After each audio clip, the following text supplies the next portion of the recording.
Hey guys, we are live. We're alive. How's it going, guys? I don't want to wake her up. Sarah's sleeping. We've actually now got our laundry basket out here. We did a couple of little change ups to make things feel a little bit more ready. Um, we have one more thing to go get, and that is a piece that's going to go on the bottom of the bathroom door so that we can close that door and keep the cats out of there, or I should say, Rigby out of there. Gracie's not one. Caitlin, hi. Um, so Gracie is not an issue. We did some playing around with the way we set up the cats in the evening the last couple of days, and Rigby is definitely an issue at night. So we have found that one, we have to take food away from him by noon. Once like we get their food out in the morning, and we feed them in the morning, first thing in the morning, and then we take the food and put it away as of noon. Hi, Kristen. And this way, when Rigby goes into his bed at night, hi, Amy, he will not go to the bathroom in his bed. So he has from noon all the way till 10 p.m.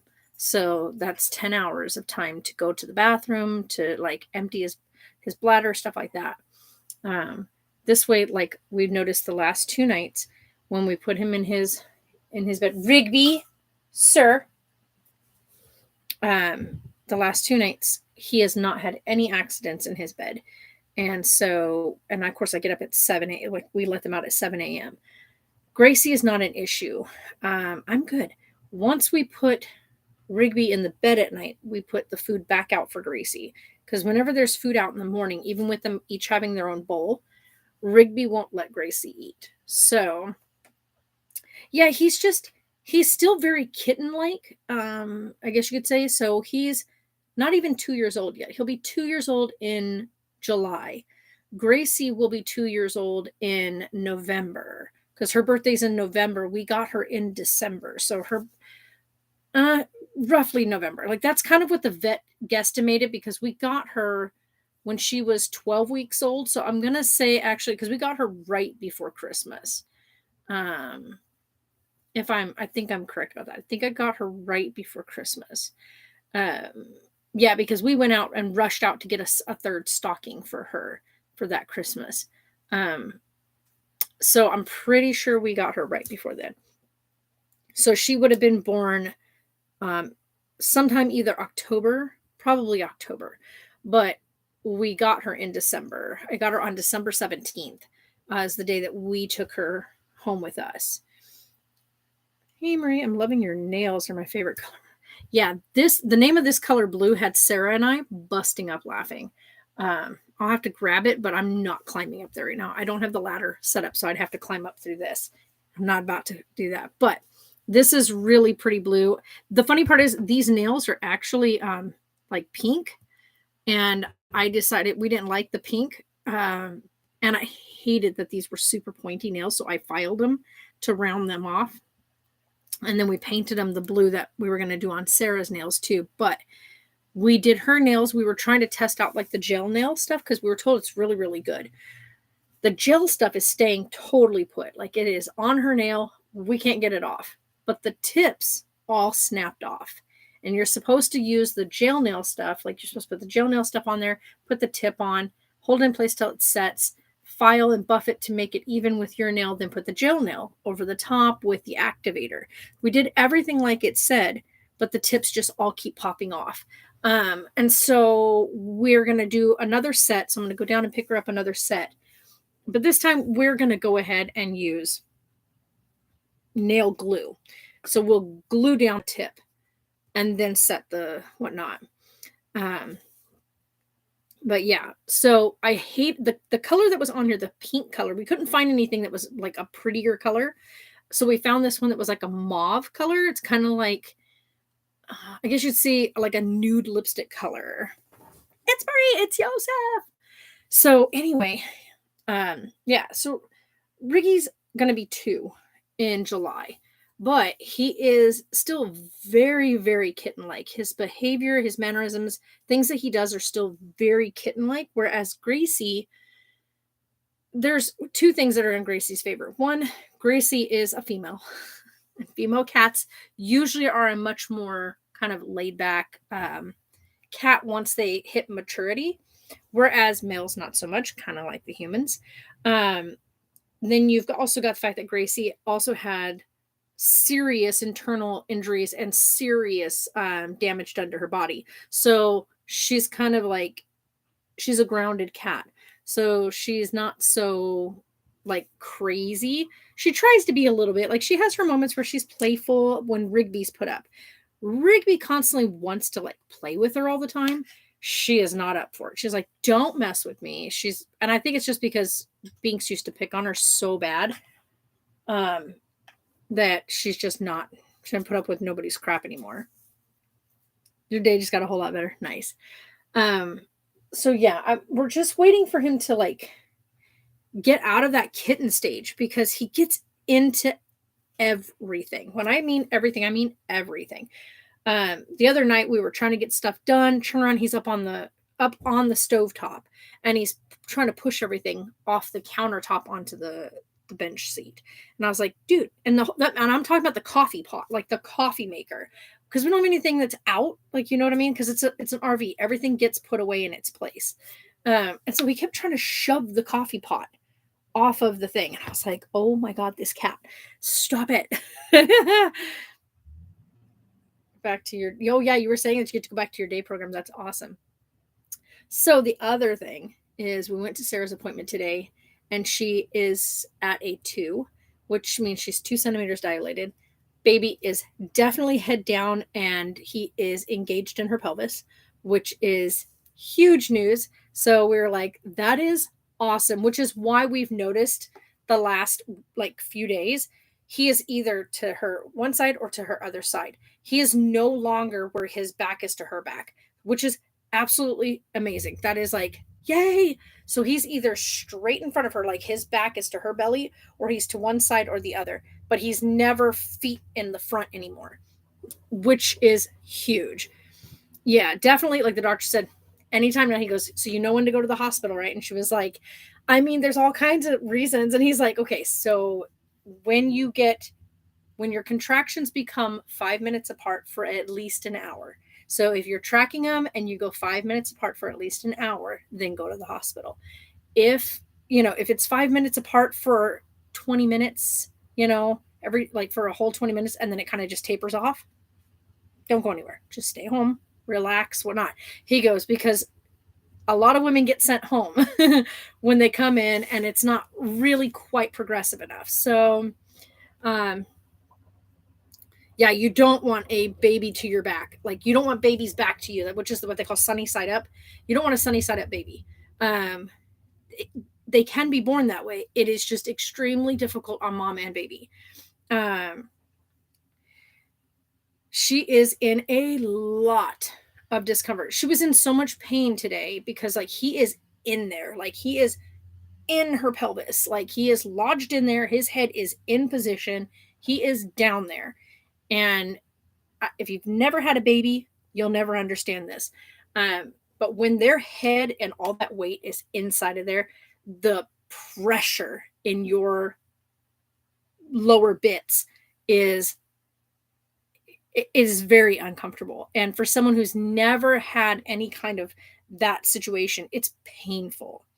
And then on top of that, her pelvic area is really painful, and she's in a lot of discomfort.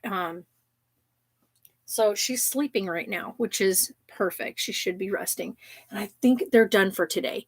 I wanted to hit that guy. At least the last 3 days that they've worked, the guys have told me, hey, we're getting ready to shut the power off. This other guy didn't say anything to me, and he just snapped the power off. What in the heck is that thing? He snapped the power off, and I had stuff in the crock pot. And I was like, yeah, he's big. The doctor did her check and everything today, and Carlisle is big. He's going to be a big boy. So we're looking at, as of right now, if he was born today or tomorrow, he'd be between 6.5, 7 pounds. If he waits another week or so, we're looking at 7.5 to like 7.5 pound baby. If he goes full term, she's looking at 8.5, maybe 9 pound baby. So he's heavy and it's a lot of weight there. And she was so well hydrated. You guys, round of applause for Sarah today. Her hydration was amazing, which is fantastic. Yeah, it's hot in here. I can probably turn the air on. Hold on a minute. Let me turn the air on because it is getting hot.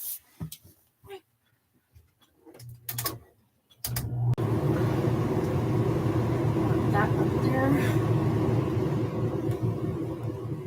This area.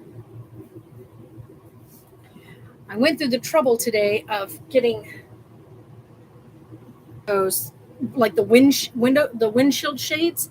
I got some for the top bunk because I noticed the other day when I put my other ones in there for a little bit, it actually cooled the temperature up there by quite a significant amount.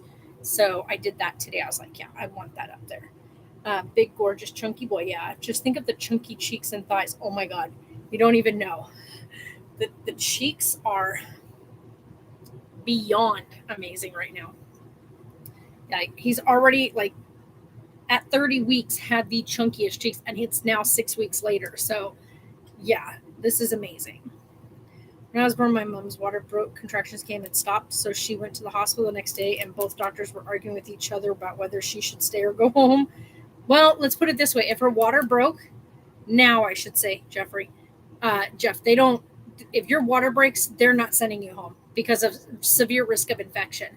So if your water breaks and you don't deliver within 24 hours nowadays, they will take you in for a cesarean, like no ifs, ands, or buts. They'll either try to get your labor going or they'll do a C-section.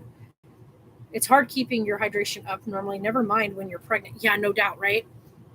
And here's the other thing too. Oh, breech. Yeah. They finally decided to keep her and induced her. And the rest is history. Oh, yeah. Yeah, a good thing is if they induced her and whatnot, hopefully they got you turned around because you don't want to be delivering a breech baby. Breech babies, it's super, super deadly for the baby. Oh, yes, I remember seeing his cheeks on the, amazing how chunky they are. Yeah, because I think the only thing that you guys can see in that one picture is like this part of him. And you can already tell from this right here in that image, like he has got cheeks for days. You can already see that part of him. But you have to remember, like, we're not going to show you his whole face. So these right here, oh my gosh, I cannot with all this. Like, it's just amazing. Yeah. And it was funny too, because during that whole ultrasound, like the lady does ultrasounds all the time, right? So she's always doing ultrasounds. And she said that she was blown away by how much cheeks, like how he already had such chunky cheeks. She just kept commenting, oh my gosh, his cheeks. Look at these cheeks. Because she said, like, it just blew her mind how chunky he was. He's already well filled out, and he's only 36 weeks along. And I mean, at that time, he was only 30 weeks, and he was already a chunky monkey. You okay, baby? Nice big breaths, honey. She's going to have a lot of discomfort, more so today because he did check her. And when you get checked when you're this far along and you touch the cervix in any manner, you kind of aggravate the cervix and the uterus. So it doesn't necessarily mean she's going to go into labor, but it will leave some aggravation and her uterus might be a little bit finicky today. So she may get a few more Braxton Hicks than normal. He said she may have some, pain and discomfort for a little bit today. And I turned right back around breech. So the doctor said, I'll just wait for him to turn the right way. Your poor mom, right? She's like, oh my gosh, kid.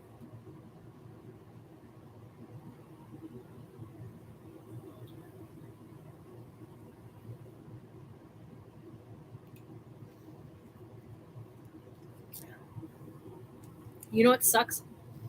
So my neighbor over here, he has got his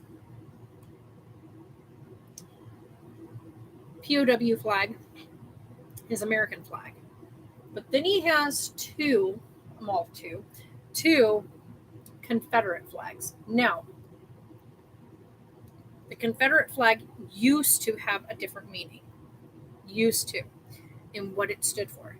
It has since become a flag of huge racism, right? Like it's not a flag you would be flying if you were all inclusive.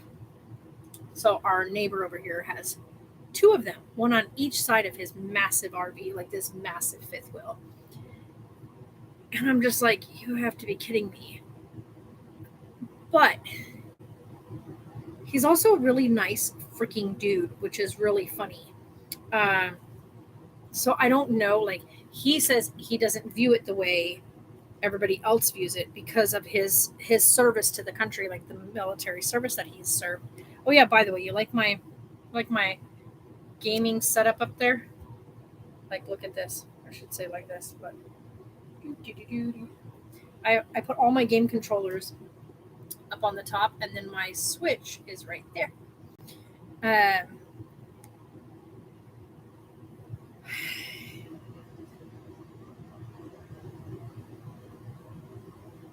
Yeah, and some babies aren't. Like, I remember, I'm not going to say who, but I can tell you right now, it was a family member that had their baby, and even the mom and everybody else was like, "Oh my god, what happened?" The baby was born not very cute, like, at all. But the baby got cuter the older the baby got. I'm not going to say he or she, just the baby. That child is no longer a child. That child is now a teenager. And that child is a very good looking kid. So it's like, what happened? The kid actually ended up probably at about a year old, started to get cute. And then we were like, oh, okay. There's the family genes. There's the genetics of mom and whatnot. We were just like, oh boy, what happened? Yeah, that was. I remember when my family member was like, oh my god, why is my baby so ugly? And I was like, well, the baby's not ugly, just not cute. So, hi, Chris, how are you? But yeah, I get disappointed in, like, the older generation not wanting to let go of, like, we talked about this in Clintus's stream yesterday, and the fact that, times are changing, right? Things are evolving, people learn, and you find out more information, and you learn why certain things are considered offensive to a group of people. Now, as a society, we should all work together, of course, to try to be more inclusive and understand where other people are coming from. So if something is deemed or considered extremely offensive to a large group, like a large majority group, we need to, as a whole, decide that whether or not that thing is worth holding on to, or everybody collectively saying, okay, you know what? This is really offensive to this group of people. So let's no longer use this as a symbol of whatever we considered it as. But because it does become offensive to a larger group, we need to be all inclusive. Right. So the only way up is up. Gotta get cuter. Exactly. So, but yeah. So I want our society as a whole to start coming together and realizing that what we felt was something that symbolized something became something else with time. Like certain words, right? Certain words used to not hold a derogatory meaning. Certain words were descriptive words. But over time were used in a derogatory manner. Therefore, they became a derogatory word. So when you look back in time, there are certain words that used to be used openly and freely back in the day, right? They were just openly and freely spoken by any number of people, no matter what your race was. And now, as time carried on, word, several of those words became extremely derogatorily used. Therefore, the meaning of that word changed and the way it was used changed. Therefore, the word no longer means what it used to mean. It now holds a connotation that is extremely derogatory. Therefore, we don't use it anymore. And it's inappropriate to use those words. So it's the same thing with items or flags or representation or statues, memorials, stuff like that. You have to know, like, you can know its starting history, but where that history took it, right? So what happened and how did it evolve and what does it stand for now? Not what it stood for when it was created. What does it stand for now? And make decisions based on that versus its previous thing. But yeah, it just makes me sad to see, like, we're in this park. It's a beautiful place, by the way. This place is gorgeous. I love being here. I want to go get some silhouette pictures of Sarah later, if we can. Right now, the sun is just way too high in the sky, so we're gonna try to get some silhouettes done today. If she's feeling up to it, we'll drive over across the river, down probably over to Jack Smith, and take some photos of her, because we don't know when she's gonna go, but the baby has very clearly dropped. She no longer has the big, tight, like, upper stomach area. It's now swooped down. So we do know he is definitely dropped. Doctors even confirmed he is engaged in her pelvis. So time to get some final photos of her pregger belly. So also, the nurse made us a little bit mad at her appointment because Sarah was, like, really struggling to get in there to go pee. I helped get her collection done. And she came out and she was like, "You cannot possibly be in that much pain." Sarah's like, "Yes, I'm in pain." And then it took her a minute to, like, get herself seated, because once you sit down, of course, we're female. So you sit and everything down there touches, right? And she's got the weight of the baby pressing on the other side of that. So sitting down is like, it just pushes against him. And it's extremely uncomfortable. She took Sarah's blood pressure, and her blood pressure, the lower number was perfectly fine. It was her upper number was up, like, way above what Sarah never even breaks, like, 135, and she was at 151/82, and she was like, "Wow, okay, your blood pressure is pretty high up there." I said, "Could that possibly be because she's in pain?" And she goes, "I mean, that could have something to do with it, but she shouldn't be in that much pain." And I was like, "Well, she is. That's what we're trying to tell you. She is in a lot of discomfort, like a lot of pain." And Sarah is really good with pain, for saying this, but this guy that I knew was an ugly baby, and unfortunately, he didn't look any better as a. But that happens. Like, that really does happen to some people.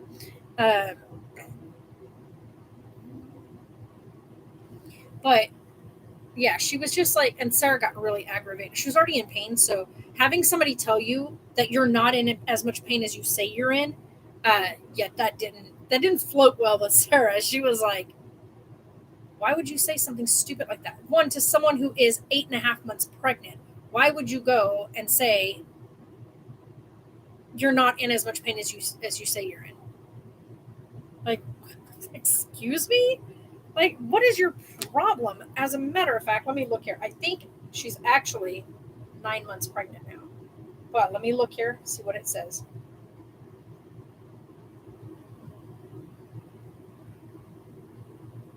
She is. She's officially 9 months pregnant. You're in month 9 of your pregnancy. Only a few weeks left to go. It's my baby. Forget.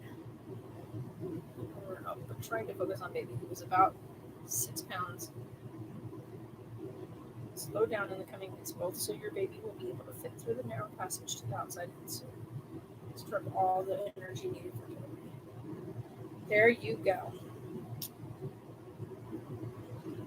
I'm hurting. What are you talking? Yeah, she was really agitated at the nurse, because this nurse, anytime Sarah, like, says something or does something or whatever, she's like dismissive of Sarah, or thinks that Sarah's exaggerating. And I'm like, Sarah's got a super high threshold for pain. Okay, this is the girl we're talking about who danced and walked around in dance class on a broken foot. Her foot was broken in 3 places. And she danced around on that thing for almost a week before her foot was so swollen that we had to go to the hospital. We didn't realize she had broke it in 3 places. This is also the girl that will watch as her IV gets put into place because she wants to make sure she knows exactly how they're doing it. The girl who doesn't even flinch when she gets a shot. So when she says she's in pain, it's because she's in pain. Yeah.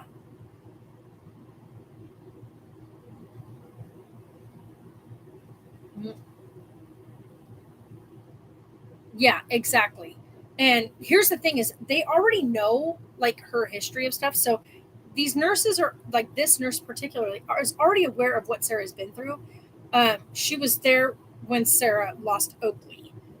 She wasn't there when Sarah lost Penelope, but with Oakley, she was the nurse that was working at that time. So she's well aware of like the road Sarah took to get here. This isn't like a oopsie, I'm pregnant teenage girl kind of thing. This is a planned pregnancy. This is a worked really hard to get to this point kind of pregnancy. The great guess. Oh, the Mr. Riggy. He's actually here. I'm going to show you guys because this is the cutest shit ever. Hold on. I bought them this cute little cat thing. He's sound asleep in there. He's like, don't watch me. You stick your leg out. Oh. And then Mr. Tompkins. Tompkins is right there. I'm sleeping. Well, he was sleeping. I also made another bed right there for the other kitties. And then this is Rigby's bed at night. Has his bed in it. But that's Rigby, Kristen. Rigby is the gray striped white with white. And then Gracie is just a tabby. Like she's solid, like light gray, dark gray stripes. She doesn't have any white on her. And she's tiny compared to Rigby. Rigby's huge. He's almost 17 pounds, whereas Gracie maybe weighs 7-8 pounds. Like she's the tiniest little thing. And she's super talkative, so it's super, super cute. Once we put Rigby up at night, Gracie comes out of her shell. She's like, let me come talk to you. Let me get all the love. She's really, really a sweet, sweet kitty cat. She's actually sleeping right behind the laundry basket. And he's doing really good. So, yeah, Rigby is. And I've hand raised Rigby. If you guys have been around that long, Rigby, when I got Rigby, he was hours old. We got all 5 of the kittens at the same time. His whole litter was delivered in the Lucky 98 FM studio. Star, the DJ there, she got to the studio, and when she unlocked the door to the studio and opened the door, a cat came bolting out. He'll be 2 in July, July 9th. But this cat came bolting out. So she was like, well, how did a cat get inside the studio? So she wasn't sure how the cat even got inside the radio station, but she started getting everything ready for the morning, and she heard a like little noises, and she was like, what the hell is that? So she went looking around, and under one of the desk stations she found the litter of kittens soaking wet still, so they were very, very fresh, like they were very new. And the area was still like wet, and they were still attached to their umbilical cords, like to their placentas. Mama hadn't even eaten the placentas or anything, which they usually do. I know that sounds so gross, but that's what animals do. So she got them into a towel and immediately called Saint. Nikki came and picked them up, was able to clamp their little cords off, get their placentas thrown away, get them cleaned up, realize that they were neonate, which means that they are way too early to be born. And so she was like asking around if anybody understood how to do this, whatnot. I reached out, and she was like, I'm going to bring them to you. We'll bring you all the formula, everything. So they brought me everything. And the first two nights, we got them where they were taking it through a syringe, like just a little bit of drop at a time, getting them going. I kept them warm, whatnot. They seemed to be doing okay. And then the two girls faded quick. Like, they got what they call fading kitten syndrome, which is called FKS. It happens when they're neonatal like that. It also happens with like probably 90% of kittens that lose their mom, even if they're full-term kittens. If you take kittens away from mama cat, their likelihood of survival is like 10%. Even if you are the best at bottle feeding, the best at whatever, it just takes a slight issue with, like, whether it be the formula, whether it be the temperature. It literally could be the tiniest thing, and a kitten fades quick. And once they go to FKS, once FKS starts, there's no reviving them back from that, because everything starts shutting down back to back. It literally happens within minutes. Like, once they start fading, it's not hours long. FKS happens within minutes. So it's sad. So the two girls passed away when they were 2 days old, almost 3 days old.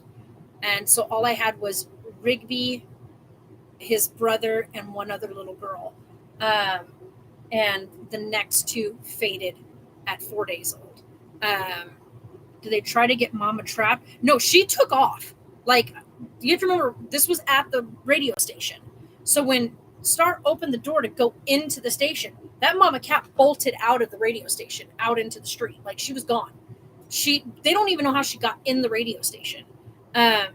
So yeah, they like, and of course she didn't even find the kittens until almost an hour after opening the studio. So yeah, mama was gone. So we don't even know where she went or what happened to her or anything. She got trapped, and because she got trapped inside the station overnight, the stress of being trapped is why she delivered her kittens early. It's kind of like with a snake. If they get trapped after just eating, they'll regurgitate. So they'll dump their food and their load so that they can get loose, get out of the area quicker, because once their belly is full, they can't. Well, a mama cat's the same way. If she is heavily pregnant, she will lose her litter so that she can find an escape route. So yeah, that's what happened. So no, we don't know what happened to Mama Amy. But we fought for Rigby and his brother. Like, his brother was hanging on. Like, he was 4 days old, and I started noticing like the very first signs of it. So we tried, getting him a little bit of water to maybe make sure that the formula wasn't too much. We got him really warmed up, make sure he was nice and warm. We were, stimulating him, cleaning his little fur off, making sure he was going to the potty. But within 3 hours, he was gone. And he only lived a bit longer with FKS because he was already just approaching 5 days old. The older they get, the less risk that they are in. They can fade up to 6 weeks old. So they're not out of the woods until they are 6 weeks old. So for the next 3 nights, I did not sleep at all. I literally stayed with a clock next to me to feed Rigby every single hour. And this kitten surprised us all. One, he was the tiniest of the entire litter. So he was the runt of the litter.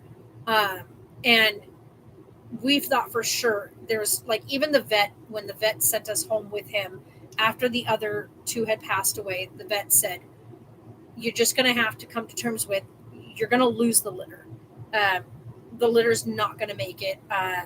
If this little guy makes it, it will be an absolute miracle. And here he is. He's going to be 2 years old. And he is a very spoiled cat. So if he's not sleeping, then he's either on me or on Sarah. He does not like to be left alone. So yeah, he is. We just trimmed his nails today, and he's a champ at it. He just sits there like. So he got his nails trimmed today. Gracie, we try to trim her nails, but she's so traumatized by everything that's happened to her. Trimming her nails is, let's just say we have to kind of slightly traumatize her to do it. We have to wrap her up, expose one paw, get it done, wrap her up again, like move her around again to get the other paw out. It's a trauma thing on her. So we try not to mess with her when it comes to her nails too often. But Rigby, we definitely have to, because he likes to sit on us and make biscuits, and it's painful when his nails are sharp. He passed away at the age of 19. Yeah. I like that name, Nuisance. But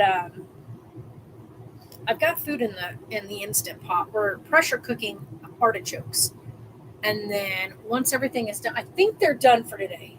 I think we finally have all electricity put in. Yesterday, we're in the middle of getting dishes done and getting ready to let Sarah take a shower, and all of a sudden the water stops, and I'm like, water went out. But I look outside and the sprinklers are on, so I'm like, did something break in the RV? Please tell me something didn't break in the RV. So I walk outside and I check the thing, and I'm like, no, there's no water coming out of the thing.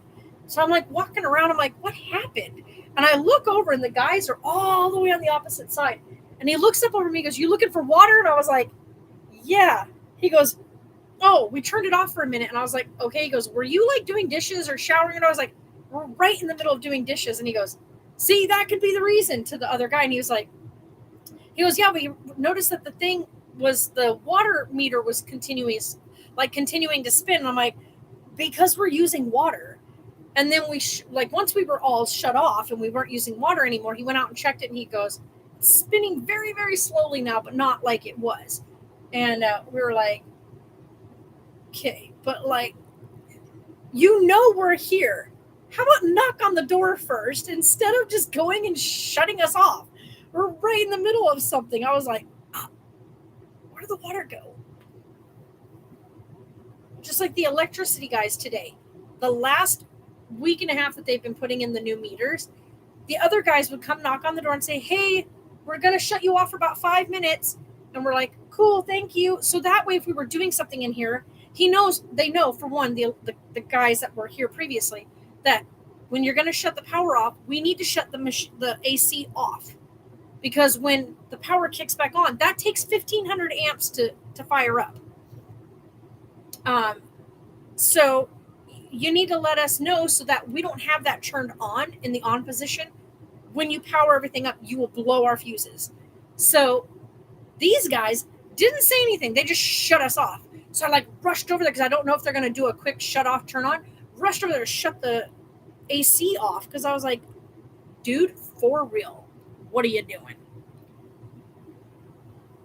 I was like, you can't do that. Just got an amber colored miniature poodle that is absolutely adorable. Oh, I love that. So yeah, so we've got Ricky. He's my baby.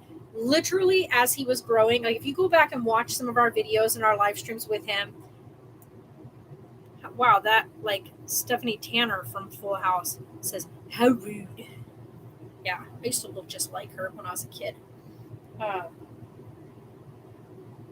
But yeah, this baby though, I would carry him in a what they call a critter cuddler, and so you put it around your neck, and it's like a sling type thing, and you put the kitten or the puppy or the gerbil or guinea pig or whatever, you put them inside of there, and it keeps them nice and warm. It's made out of like microfiber and stuff, so you put them in there, keeps them nice and warm even if they potty, and then they're right by your heart, so they can feel your heart and whatnot. And that's where Rigby spent literally most of his time, was in the critter cuddler.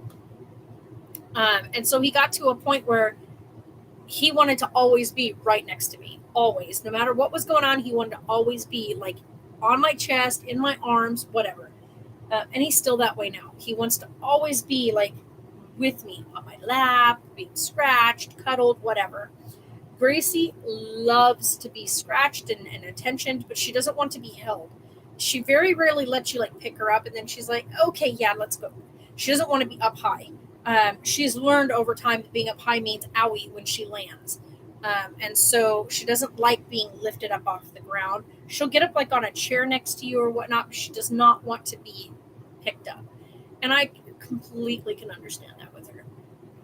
She's such a little sweetheart. Oh my God, that temperature is cold. Hold on.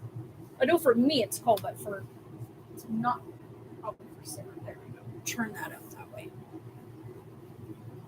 Because I know she has been overheating and whatnot. She's just, when you're that heavily pregnant, like your body temperature is a bit higher. Um, but yeah, so I've got the artichokes cooking. I'm going to also make the asparagus tonight. We're going to do some red wine asparagus. I've got a little bit of red wine left. I want to get it used up. And then use that up because we're trying to dwindle down a bunch of the stuff we have because we have so, whoa, I almost dumped that everywhere. We have a bunch of stuff that we had when we were in the big house that I have a bunch of stuff for. And then I have steaks still. I still have some T-bone steaks that I need to get cooked up. But I don't, like, I want to cook them on a grill, but I'm not really good at, like, grilling steaks. I'm really good at, like, stovetop cooking them and searing them and making them, like, ah. But I would love to grill these into, like, I know she likes hers more well done than I do. I like mine kind of just skittered across. Just kind of, you know, throw it across the flame and let it land on the plate on the other side. I really like mine more on the raw side. I know that sounds really gross to most people. Like, can it move just a little bit when I poke it? Um, but I'm gonna make the asparagus tonight, which is gonna be cooked with red wine, and this time I'm gonna do it with butter. I do have olive oil, but I'm gonna do it with actual, like, real unsalted butter. Um, which just for some reason you get this really amazing golden whatnot on your things. Megs, any word on when or if Sarah will be induced? She will not be induced. Doctor does not want to induce her. He is, after doing some reading and research on her catamenial, the best option for her as of now is to naturally progress so that way we're not forcing her body into anything. So he wants her to, as soon as she gets to a point where she's 5 minutes apart for an hour long, she needs to reach an hour of 5 minute contractions. Once she gets to where they're 5 minutes apart for a consistent hour, which is 20 contractions in a 60-minute period. I think that's what it was, wasn't it? No, it's 10 contractions in an hour. So it's 5, 10, 15, 20, 25, 30, 35, 40, 45, 50. So 12 contractions in an hour's time. If she reaches that, then she needs to go to the hospital. But he does not want her to go in unless her water breaks, she's been 5 minutes apart for an hour, or if she starts to heavily bleed. Otherwise, he said, stay home until you are at a steady rhythm. If you're not, and you get to the hospital and you're not steady and it's not, they're just going to send you home. A vet would be able to bring it back to life on your plate. Pretty much. Pretty much, Amy. I've got to almost burn my steak, Marie, but I definitely understand. Yeah. And that's the thing is, Jay always wants his, what he calls medium well. So, like, on the more well done side. So, like, cooked, but not, like, overcooked.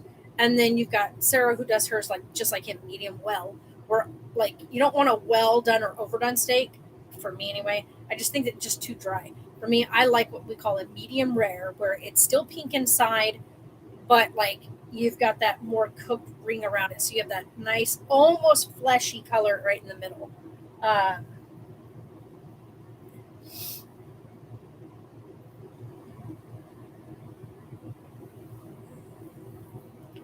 Yeah, we did. I'm not even going to get into that conversation. Like, I'm really not, Kristen. My thing is, I could care less what Hollywood does. Hollywood is Hollywood. They are nothing like the rest of us. They have their own set of rules and their own crap that goes on. I can say both men were in the wrong. That's what we'll say. Both were wrong. Plain and simple. You don't make fun of someone's autoimmune disorder, and you don't physically attack someone because you don't like what they said. So, yes, he should have defended his wife. No, he should not have physically done anything. That simple. That makes sense. I'm glad they are looking out for the best for both Sarah and the baby. Yeah, that is the absolute worst. You get all excited and then you have to go home. Happened twice. Yeah. See, and the only reason why the doctors would check me, like would keep me at certain points when I was pregnant with Taylor, is because I had gotten what they call toxemia. So I got really, really sick with Taylor. Got my blood pressure just would not stay up. It was just so low, and I swelled everywhere, like everywhere. I was so swollen I could barely move. Like my wrists were swollen, my fingers were swollen, like everything swelled. Even my earlobes, everything was like chunky. About 3 or 4 days after I gave birth to Taylor, and I gave birth to Taylor right at 40 weeks. Baby's doing great. I gave birth to Taylor, and 3 days later, you would have never guessed I had gotten that swollen. I was like, it was like somebody took and just like deflated me.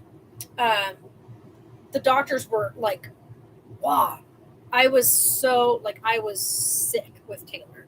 And then with Sarah, none of that. None of that. I didn't have no swelling. I didn't have any like chunk on me.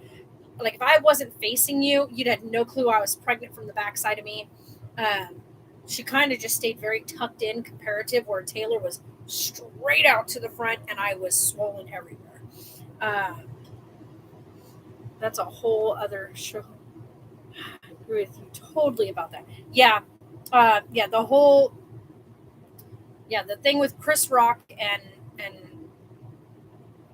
Will Smith, like, yeah, I'm just like, I'm one of those people where it's like, y'all got your own crap going on while there's more important things to worry about in the world. There are people dying in the Ukraine. There are people that are refugees right now that are running from their own country to save their babies, to save their livelihoods. And we're going to talk about a stupid thing between two freaking actors. Like, get real. You know what I mean? Get real. And if you, as a parent, freak out because my kid saw that, well, you're the parent. Teach your kid what's right and wrong. Yeah, it is. It's so crazy. My mom's friend would call when she was carrying me and say, "Are you still home?" She'd say, "No, this is a recording." Yeah, there you go, or Jeff. But yeah, so for me, it's one of those things where, like, I was talking with in Clintus's chat yesterday, and we were doing a he was doing a just chatting stream, and I was like, my problem with today is people go, "Well, look at the example he set for our kids and stuff." Kids saw that on TV. No, he didn't set any example. What he did was wrong. Okay, his response was wrong. So it is your job as a parent to say, what you just saw this man do is wrong. What he did, that's not okay. You know what I mean? Like, that's not okay. And shame on the Academy for even allowing him to continue staying there and receive that award. It should have been announced that, yes, he won Best Actor for whatever, and it should have been given to him backstage, but he should not have been allowed to continue sitting out in the audience. Literally that simple, bam. You know what I mean? But they didn't do things differently, and therefore we as parents need to explain to our kids how that was that was wrong, as the Academy should have done something. But we as parents need to teach our kids that what they saw was not the right thing. It was not the right response. It was an inappropriate response, and it is never okay to physically attack someone because you don't like what they said.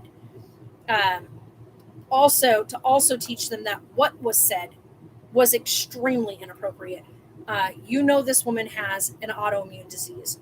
You know that she is, yes, embracing that she will never grow hair again. However, it is not something you grab and poke fun at. You just don't. You don't grab and poke fun at someone's disability. Just don't. It's cliche, and it is tacky, and it is not okay. I don't care if you're a famous comedian. It's not okay. Yeah, I know, right? Like, my pregnancies with Taylor and with Sarah were absolutely night and day difference. Just insanely different. And my eyeball is twitching really bad, you guys, so don't mind. Also, did anybody else know about these? Please tell me if somebody else knew about these. Dark chocolate Oreos. Sarah's like, you have to get them. We have to try them. We haven't opened them yet. We're gonna try them. But like, what?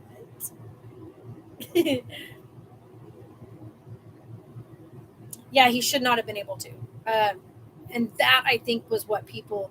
Yeah, that is right there. That was a bad example because everybody saw that. But as parents, we can as parents, we should be able to tell our kids what is happening right now. What you are seeing is not okay. And explain to them why it's not okay, because it's a perfect learning experience, perfect time for you to teach your children.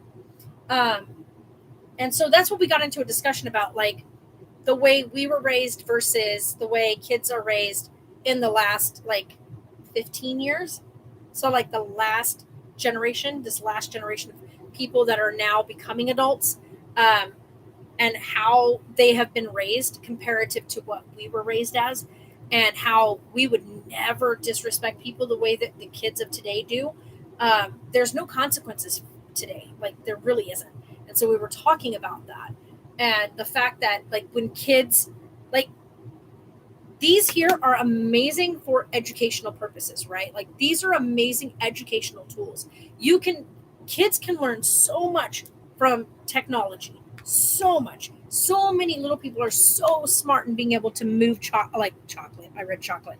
Move technology around, right? You can hand a 1.5-year-old a phone and they can get into YouTube and other apps. They're so intelligent in doing that. However, when you use this as a babysitting tool, that is where I get aggravated. When you go with your family to go have dinner, you should not have all your kids sitting at the table, each with a cell phone or a tablet, engrossed in this tablet thing instead of talking and communicating as a family while you're out in public. When you go into public, like when Sarah and I go out to eat, usually my phone and her phone are in my bag. Like she's like, here, put that in your purse for me. And we throw it in my bag. Like it's not out. We don't do that. And we're just like, when you go places and your kid has a meltdown, this is a time for you to teach them how to understand and handle their emotions.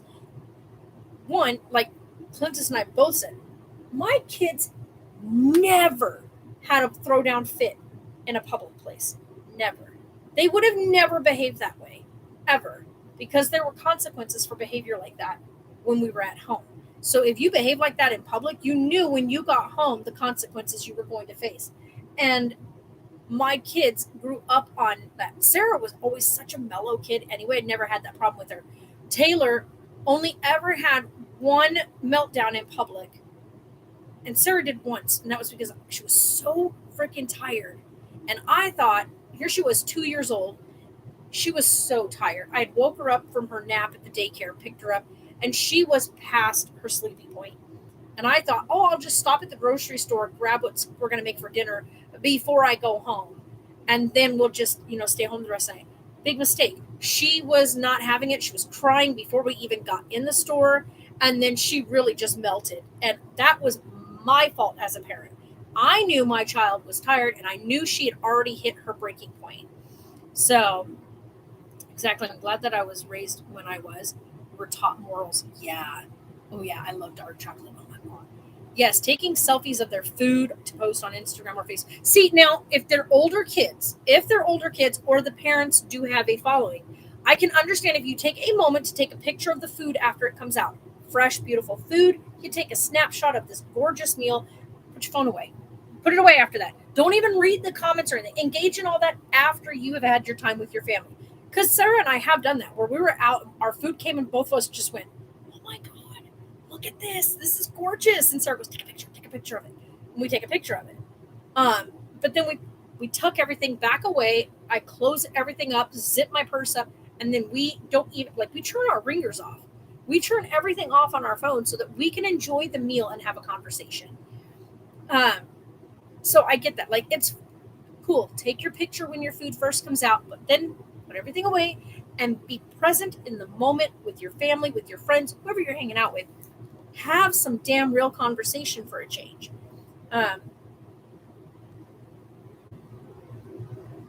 So, or take your pictures of it and don't even post it till after you go home. Just snap it and put it in your camera roll.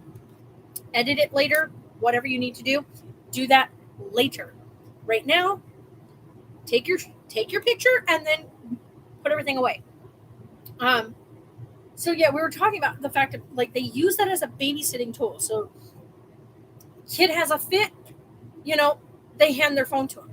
No, because now you're pacifying them instead of teaching.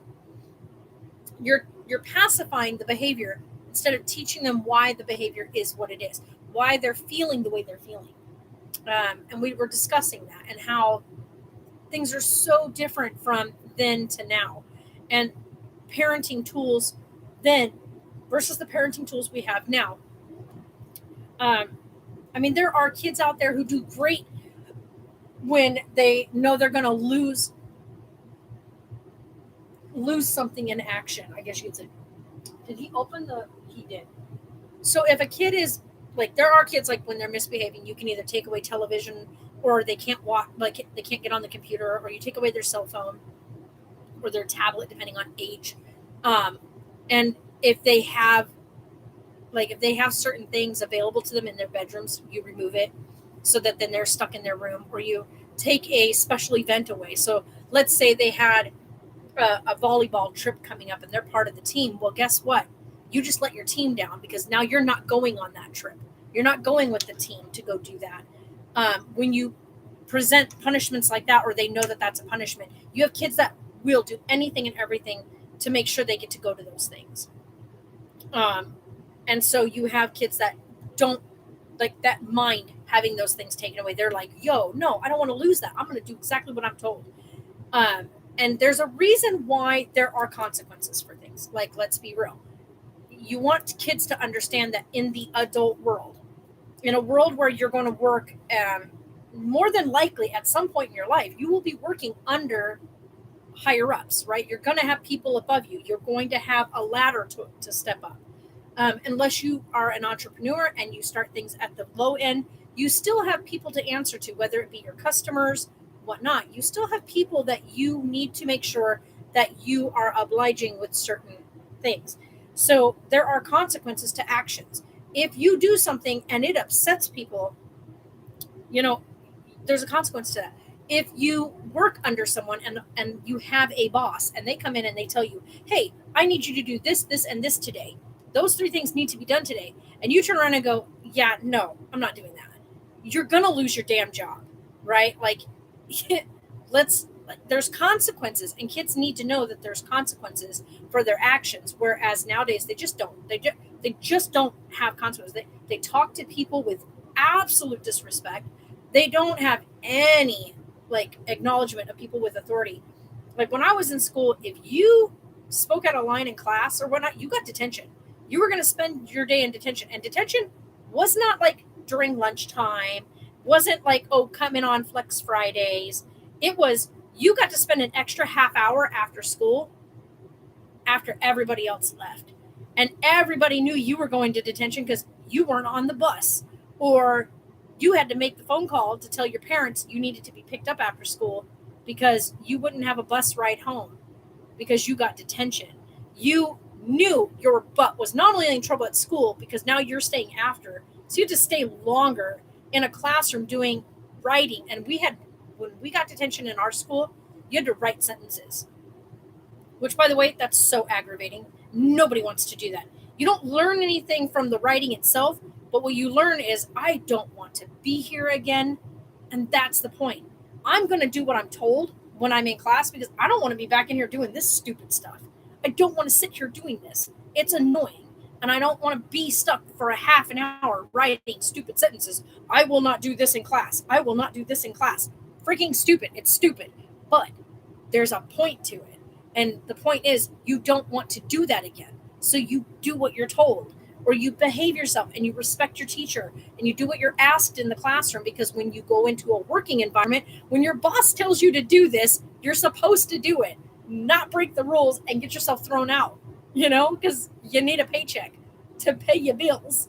You can't live with mommy and daddy your whole life unless you have something that prevents you from living on your own. But then you also, even if that's the case, you still want it to be able to contribute to your household. So, does that make sense? So I understand, there are consequences to things. But now you got kids recording things in classrooms. You have your phone in the classroom? What do you have a phone in the classroom for? What?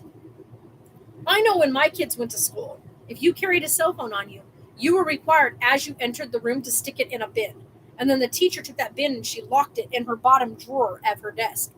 And as you turned it in, because I worked at that school, when the kids turn their phones in at the beginning of the hour, they have to turn their ringer off. They have to set the phone on silent.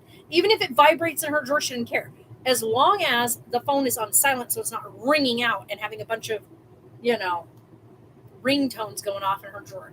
So you would set the phone on silent, or you would power the phone off and put it in the bin. The bin went in the teacher's desk with a lock, so that at the end of class, the teacher unlocked it, and then you came up to the teacher before leaving, and the teacher would make sure you got your phone. So yeah, and a lot of times what we've had done when they took them out at one point, but they used to have lockers at the high school, and students were required at the start of the day to place their phone in their locker. They weren't allowed to carry it around campus. Each classroom has a telephone in it. So if there is an emergency or something is going on, there is a phone to call out for help or to call out if there's an issue. And there's also an intercom in each classroom. So the phone is accessible on the wall, and it is accessible to anybody within the classroom. So if there is an issue, you can call out. But yeah, we grew up in school without cell phones in the classroom. There's no need for a cell phone in the classroom. You can get a calculator from a freaking dollar store. I mean, seriously, you have no use.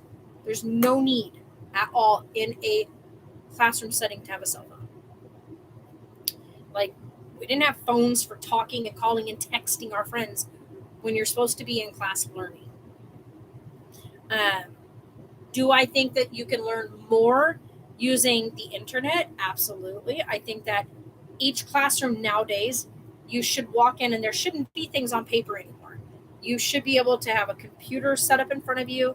Everybody should be able to sit down at that PC, and whatever subject you're in at that time, that is what is accessible through the PC. You go through, you learn, and you can pull all kinds of knowledge. You should only have access to educational websites, which they can do, by the way, because I know that the high school here does, where you can't get into, you can't get into Facebook, you can't get into Instagram, you can't get into, there's several different things you can't get access to. You can only access educational websites, which is EUD, EDU or whatever, websites for research and research purposes and all that kind of stuff for school. But yeah, so it's just one of those things. The parents aren't parenting. The kids are raising themselves. And that is another thing. We talked about that too. We're talking about the fact that previously, financially, most homes had a one-parent income, right? You had one parent working, the other parent tending and taking care of the kids, which is great. Okay, that is fantastic. It's amazing if you're able to do that. But nowadays, you don't have that. There's no way.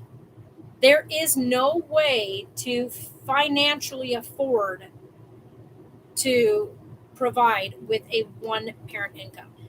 For me, I'm on the luckier end because I make two incomes. So I'm bringing in two incomes as one person versus having two parents in the house. So I got lucky on that end because I do have the two incomes coming in. They had pagers, which I thought was stupid. I didn't have one, but my friends did, and they had to go to the payphone to answer it. Yeah, I had a pager when I was when I got to my senior year. The only reason I had my pager is because of my job, and I only had that strictly because of my job. I never had it on during the day when I was doing school stuff, when I was like on my days off. But my pager was on me during like the weekends, which were my work, like on my work days. So that way, when I needed to go and do a delivery drive or whatnot, I could go do that. It was so hard on me as a kid, but with my younger siblings, they get away with so much. Yeah, Amy, and that's the difference. Like you look at like how things were done with you versus how things are done now. Like depending on your age gap, like if you're in your 20s and they're like, still like not even teenagers yet, or they are just coming into their teen years, that generational gap, that generational difference is the difference. There are tools that have been introduced over the last 10 years or so, 15 years or so, that have changed the way parents are parenting, or lack thereof, I should say. A lot of these parents now are just too exhausted. They're both working all day long, and then they got to come home, and then they got to be family oriented. Um, I'm one of the rare, like we talked about this. I'm in an extreme minority group when it comes to I work. Well, now my days are about 12 hours long versus 14.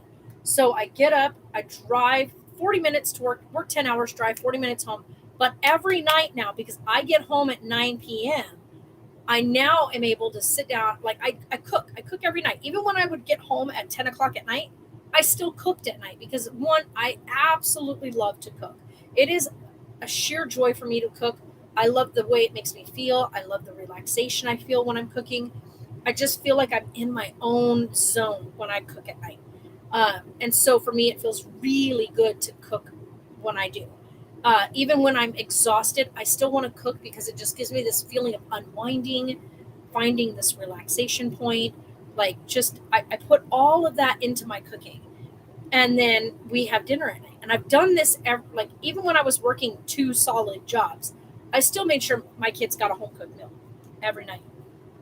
And the cool part is when I do cook every night, like right now, what I've been doing is I cook every night. I package whatever's left over for one of my work week lunches. So the next, like tomorrow's lunch and stuff will be what we cooked tonight. So we will actually have that all prepped and everything to take for Sarah and I for tomorrow. So we have lunch. But yeah, so I get it. Like I get why things are done differently now because we have so many different tools available. See, now for me, the difference would be I never would have raised my kids the way that my mother attempted to raise me. I was in and out of foster care due to I guess you'd say, my mother's abuse. Um, she's a very abusive woman, verbally, physically, emotionally, mentally. This woman uh, is an abusive woman. She is even to this day. And still thinks that I was a bad mom, but I tried my best. Say what you will, think what you might. You still were who you were, and you still are who you were. Um, so it's one of those things where I knew I would never have my kids feel the way I felt as a kid growing up. And I wanted my kids to know they were loved and wanted, and they were never a problem for me, and that they were a blessing to my life. And I knew that from the jump before I ever became a parent. I had, thank goodness, the love of my aunt, and I was able to see how she was and the love she showed to her kids and how open and honest she was with her kids and the open communication she had. I wanted to be like that. I wanted to know that my kids knew me that way. Um, and so I changed the way uh, my mother was to me. I was never going to be that way with my kids. And so I knew that I wanted them to know that every night we're going to have dinner together. We're going to sit down. We're going to talk about the day. We're going to enjoy food together.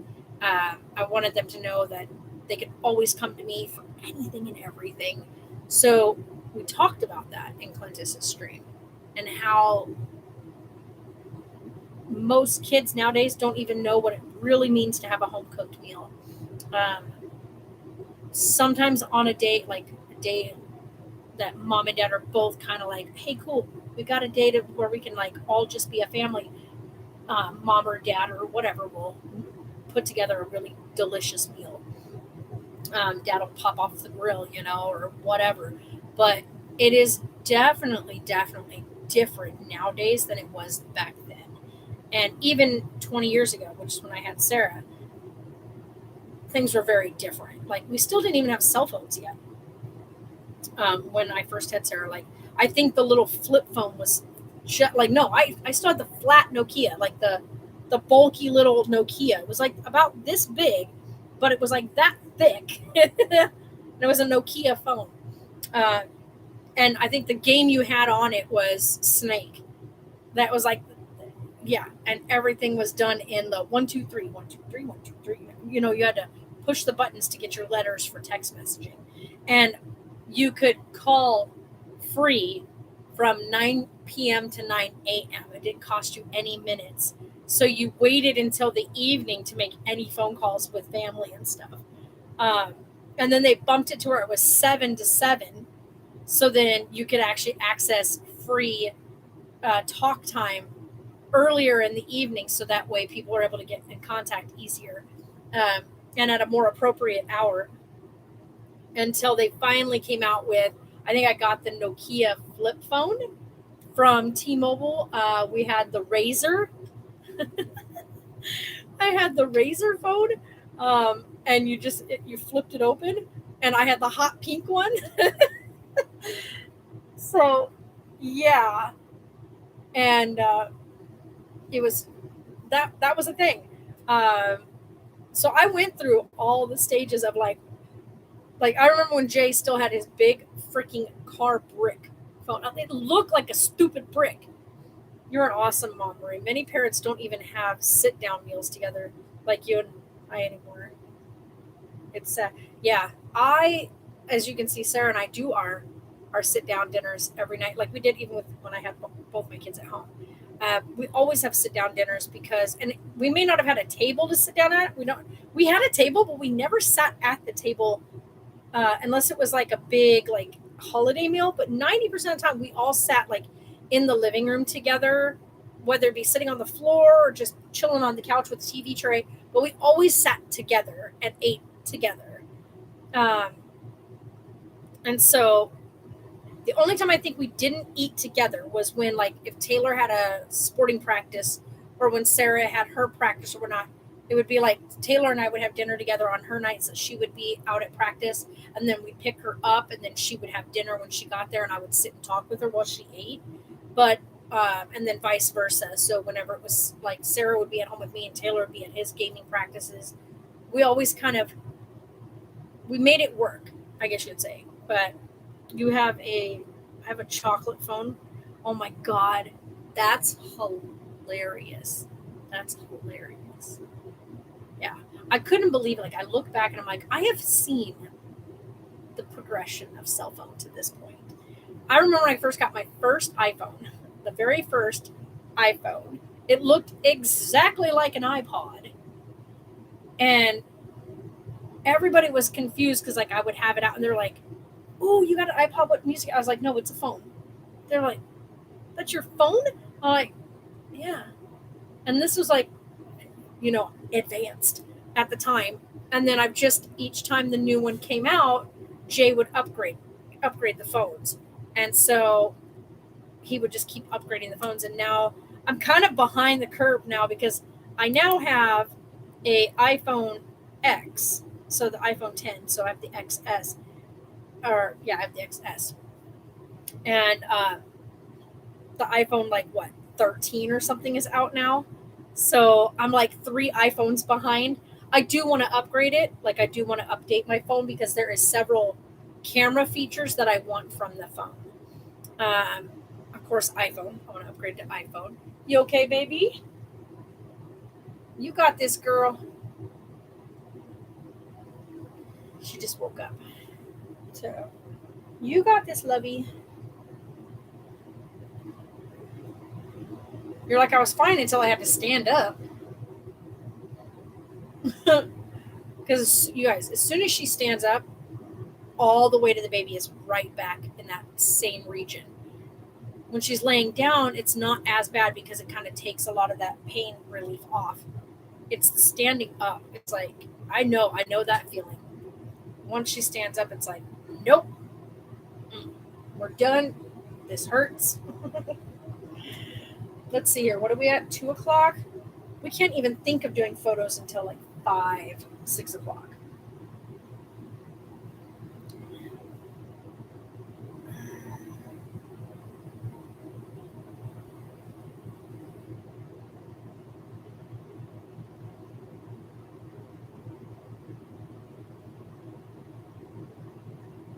The owner is so weird. The male owner, I should say, the husband of the woman that runs the place. He was so confused when she sent him over here today because she's over in Texas doing her, she does some kind of therapy, like, I forgot what it's called, but anyway, she's like a therapy instructor type person. So, I just got a bout of heartburn. We are pulling for you, Mama Sarah. Yeah.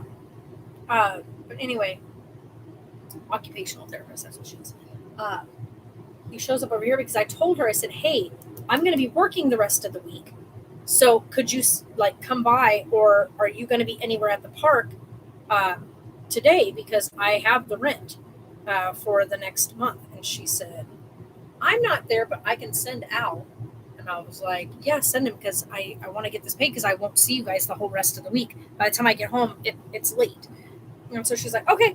So he shows up over here. He goes, she sent me over here, said that you wanted me, like, that I was to swing by or whatnot. When's a good time to swing by? And I'm like, you're here, right? This is the time to swing by. I said, I'm just going to pay you this now because that way the rent and electric is paid now. Because I'm not going to see you on the 1st, which is literally in one day. Like, tomorrow's the 31st and then the 1st. And I'll be at work, which is on Friday. So, like, I need to make the payment. Your mom and you are going to the mall to look at cell phone cases. Ooh, nice.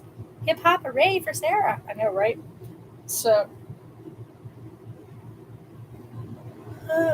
excuse me, you guys.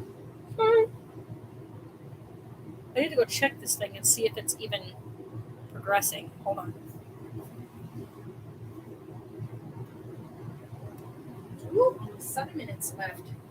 I really hope these come out good because that dude shut us off for almost 15 minutes and I had stuff in the freaking Instant Pot, which I had to reset the Instant Pot and rebuild the pressure again. Like, seriously, next time, say something. Don't just shut us off. You could have given me fair warning and I could have flipped the house battery on. Needless to say, frustrated. And I was like, I could have fired up the engine on the rig and let it run the utilities. But he didn't say anything.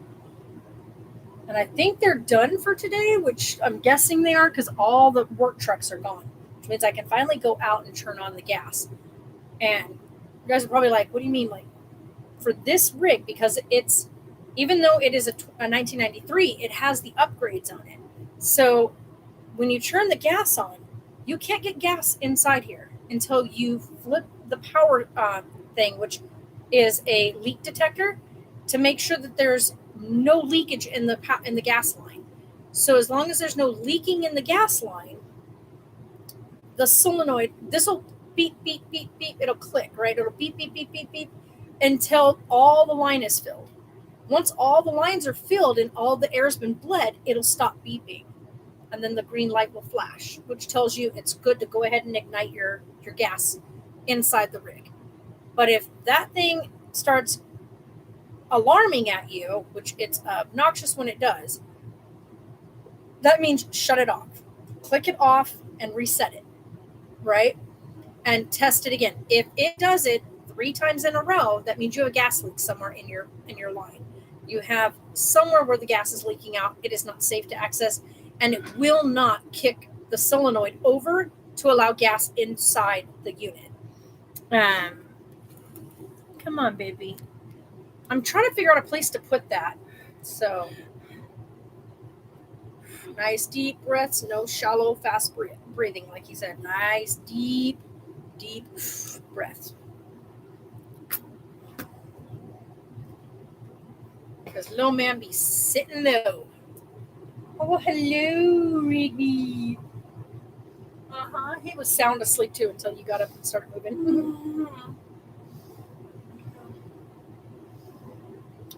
Feel better soon, Sarah? Yeah, Kristen, she'll feel better once he's out. Until he's out at this point, if he stays another 3.5 weeks in there, he's doing 4 weeks. If he stays the next 4 weeks, she'll be this uncomfortable for the next 4 weeks. So, Rigby, stop. I'm going to go, hold on, guys. I'm going to go make her bed real quick so that Rigby doesn't get on her sheets again. No. Get off there. Just said I don't want you on her sheets. As soon as I said I'm going to go make that so he doesn't jump on your sheets, he jumps on your sheets. I'm going to leave your pregnancy pillow under the sheet, okay? Mm-hmm. That way you don't have to struggle with it. Mm-hmm.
It looks like you have a big body on your pillow, or on your bed.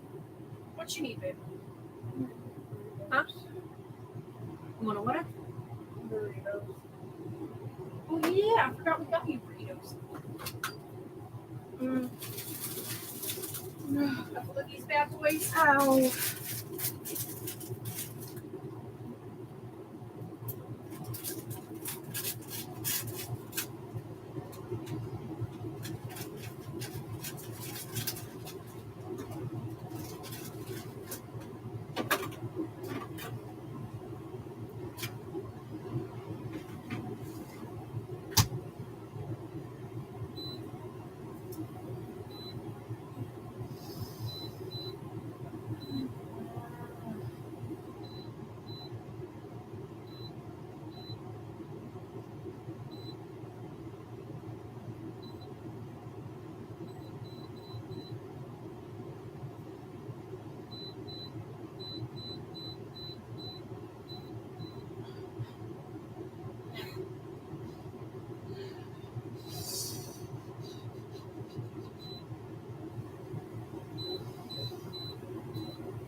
I had to redo the entire reset on that. This is gonna a little bit tougher to do. Push that back so it stays.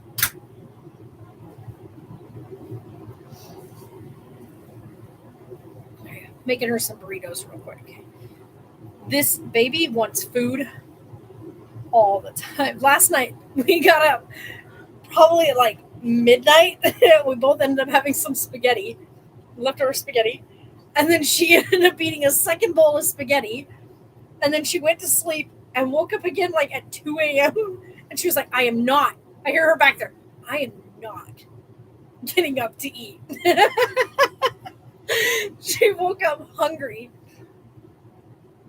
At like 2 a.m, she's like, no, no, I'm not doing this because it's not comfy getting up. God, that was. Oh, that's this. I'm like, that was fast. Never mind. It's just this. I thought that was the microwave. I'm like, wait a second. That was way too fast for a minute and a half. No, it's the crock pot or the Instant Pot. Now I got to wait for it to decompress. I'm not going to decompress it myself because we're in the RV, and decompressing it myself by opening the thing will spray the water stuff everywhere. We don't want to do that in an RV. Okay, let's flip these bad boys over. All right, and do 2 minutes. No.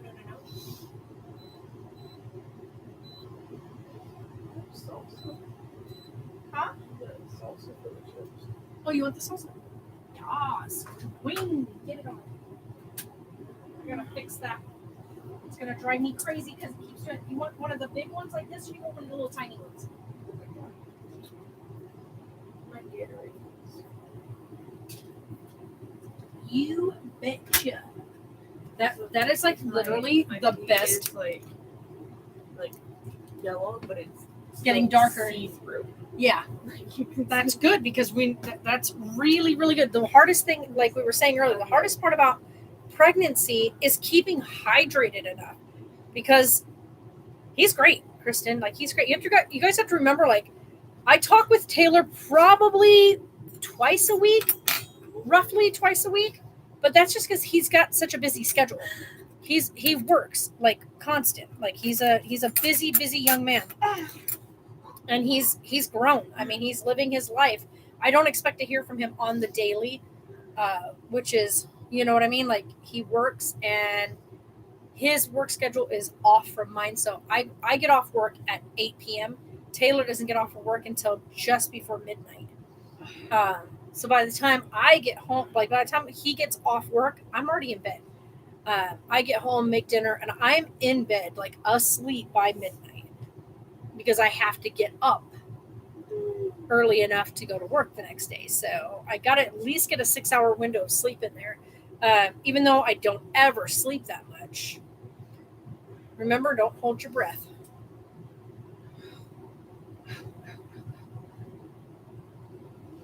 And we also got to make sure we're timing when you feel the contractions. So, and just if you start getting dizzy again, we need to make sure that we get fluid in you and lay you down. So, because that's like the biggest thing is with her blood pressure being amped up. We got to watch. Sorry, guys, you're like getting a whole close up. I hope these are good. I know, me too. Okay, that's your burritos. But the dizziness is just because I need to. Well, I'm hoping that's what it is too right now, because if it's not, you'd have to go get looked at again. And I don't think that's what we want to be doing on our Sunday of the week, because tomorrow's our Monday. I think we can get this piece out now. You guys, we ordered chips from the Mexican restaurant. You guys, I don't even know what to do with this big of a bag of chips.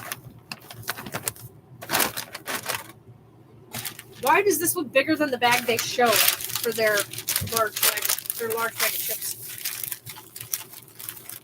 There's so many chips in this, it's not even funny. It's ridiculous. It's a ridiculous amount of chips. Nobody needs that many chips. I mean, unless you're throwing a massive party, then maybe. Like, oh, I blew up your I blew up your burritos, ma'am. Explosion. Oh, I want to have one, because these are so good.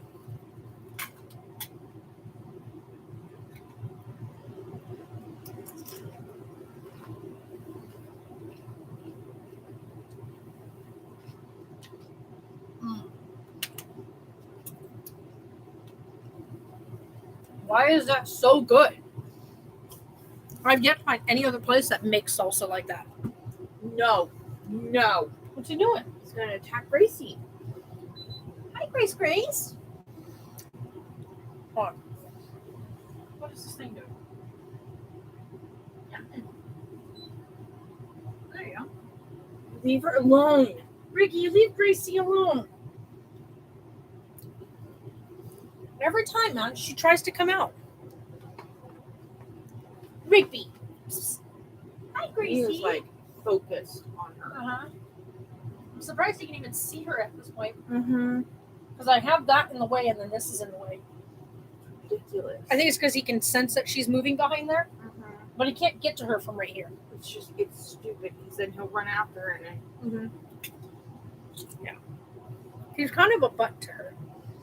It's not that he's being a butt. He's being a kitten. He just wants to play. But she doesn't. She wants nothing to do with that. And I don't blame her.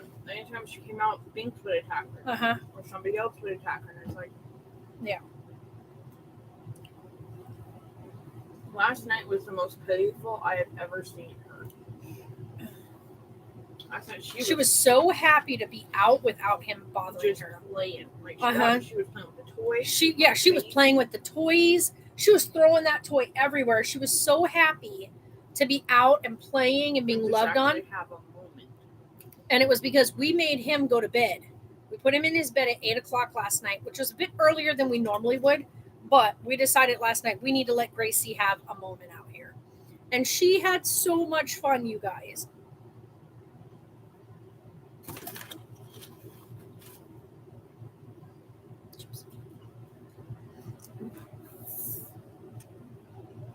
All that onion is so delicious. Oh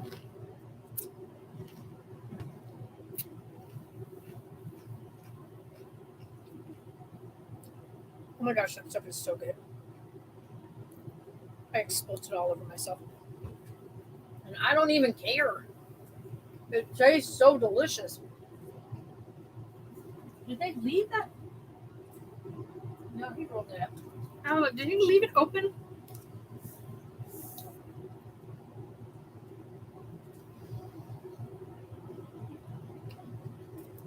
Drinking lots of Gatorade. Keeping hydration.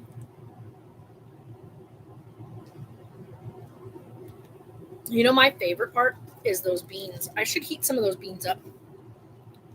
Because those beans, like the way they make their beans and then the chips with the beans.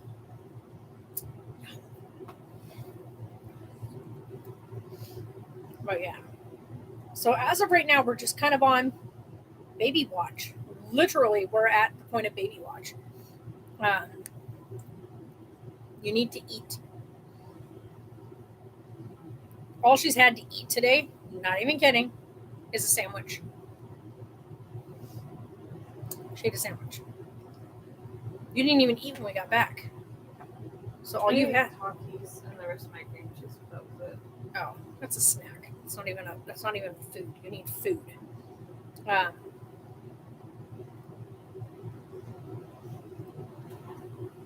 just waiting for that thing to decompress.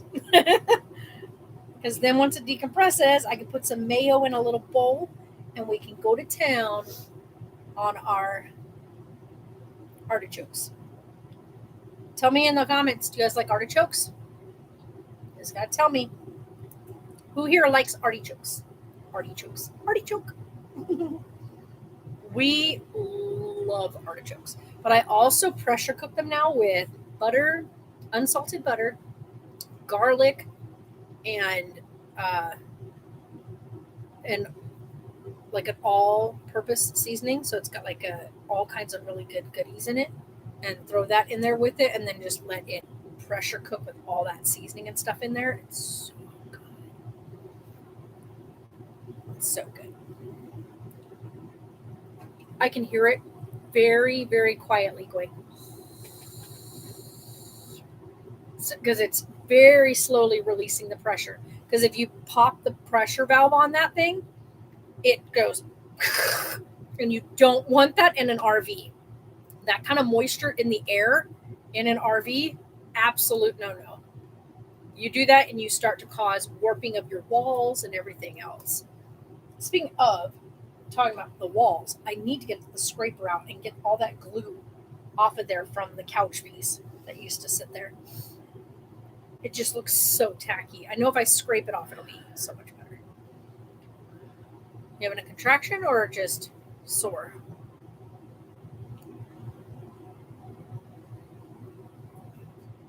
Huh? Just sore? Ow. I take it it's just sore. It's all him. Mm-hmm. Yeah, he's a big baby. She's literally, like the doctor said when she was laying down at the doctor, he goes, "You're all baby. That's all baby." He's like one of the most respectful doctors. He's amazing. He is so amazing. Not only that, but he made the check very quick. Like, he didn't linger like some doctors do. Like, he did what he needed to, and he talked her all the way through it. He said, "This is the part that's going to be uncomfortable is when I have to turn my hand over." So as he did that, he did it very quickly, and immediately, as soon as he had his answer, he was out, done. He said, "You're at 1.5, almost 2 centimeters. He goes, "You're making progress." He goes, "So you know when to go to the hospital." And he's not even going to discuss induction. With catamenial, he said, "Nope.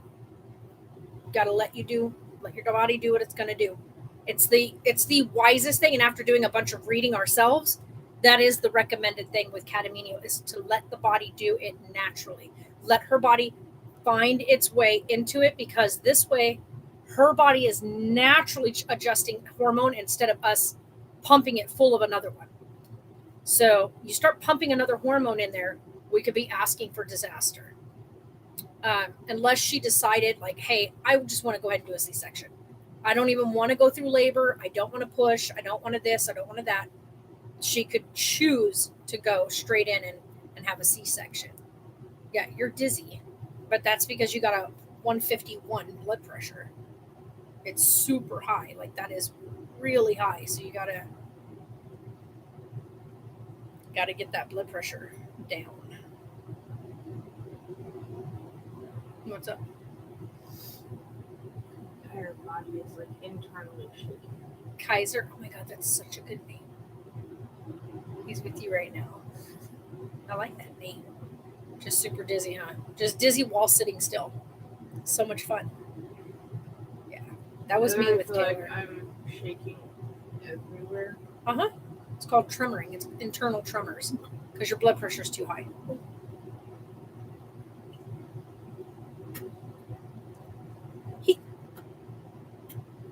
He hit the side and he stared at his tail like, "How dare you?" The look he gave his tail was like his tail insulted him just now.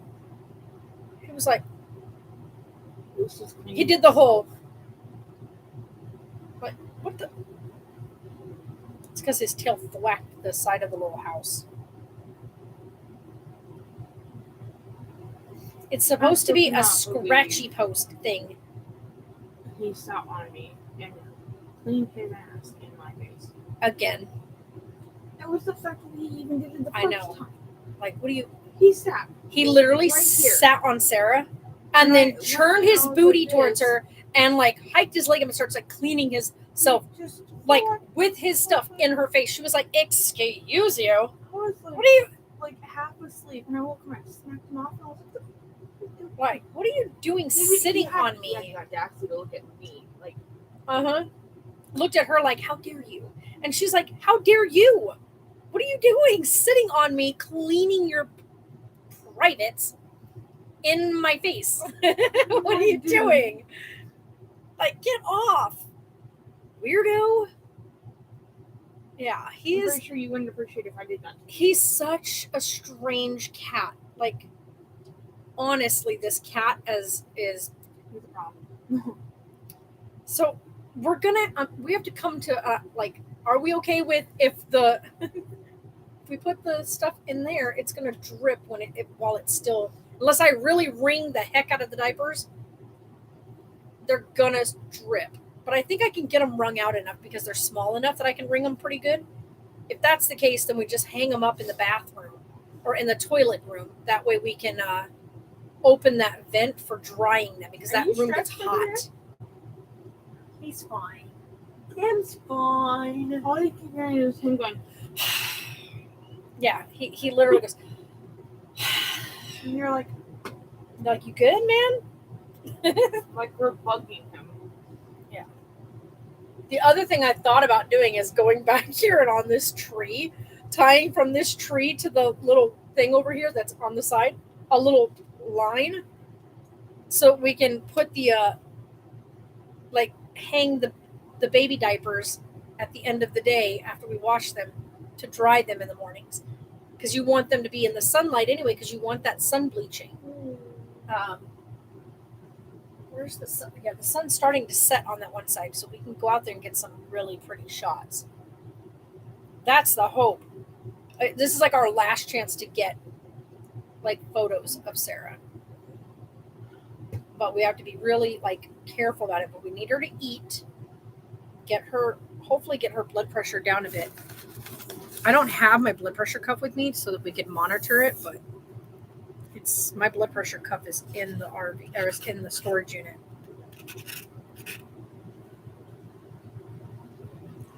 Oh.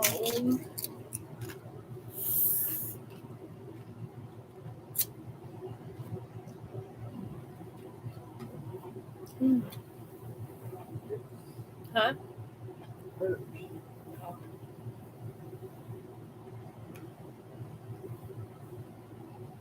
But anyway. Yeah, we wanted to take some pictures of her. Probably do her hair, get her hair done. And then take some beautiful pictures of her. I've got my ladder thing right here in the front. I sat the ladder across this because the cats keep jumping up in here. Now, that's usually not a problem. But with how hot it gets at this front end over here, Gracie jumped up there 3 days ago when we had the 90-something degree heat, scorched her paws, came bolting back off of there. Now, her being as injured in her back end as she is, her doing that to herself, she could have really set herself back again. So I'm trying to keep that blocked because we don't have the piece that we can throw up in there. I think what I'm going to do is that really big one that I put in storage might fit this, that we can go get to put in the window, and then buy ones for these sides so we can take this dang curtain down. This curtain does absolutely nothing to keep the heat out. So I had that big, the thing I bought was supposed to be for my car. It is way too big. It's definitely more of an SUV truck one, which that's what this is up front. This is more SUV truck style, truck chassis size. So I think I'm going to go see about getting it out of storage and bringing it over here. Because if I can do that, then I can also take the other ones that I have are in the car right now, put those up on these sides and take this freaking curtain down. Because this curtain is annoying. But yeah, that's kind of where we're at right now. I made this little bed right here so that they can jump up here. But every time Gracie goes up there, he chases her off of there. So I'm like, he's such a meanie. Why's he gotta be so mean? It's like he became her protector, and then now that he was super defensive and protective of her. Becoming the one that picks on her. Yeah. It's like, right. It's not fair, you guys. I know. I think what I might do is turn the litter box the other way and put that right next to it. Maybe, no, we don't want litter getting in that. We need to get that sold with all this stuff. Because we have all of the guinea or hamster stuff right here.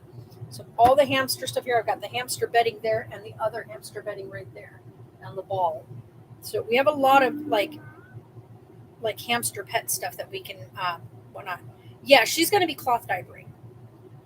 But she has disposables as well. For the first little while his little umbilical cord is healing, we'll be using the disposables.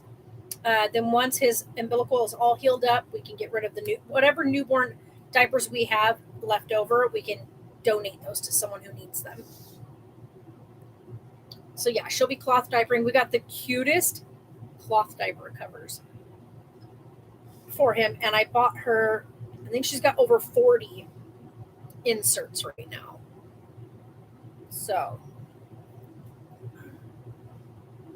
oh, excuse me. And then I'm going to wash them each night before we go to bed. Like when I get back from work, I'll wash whatever ones have been used during the day, get those all clean.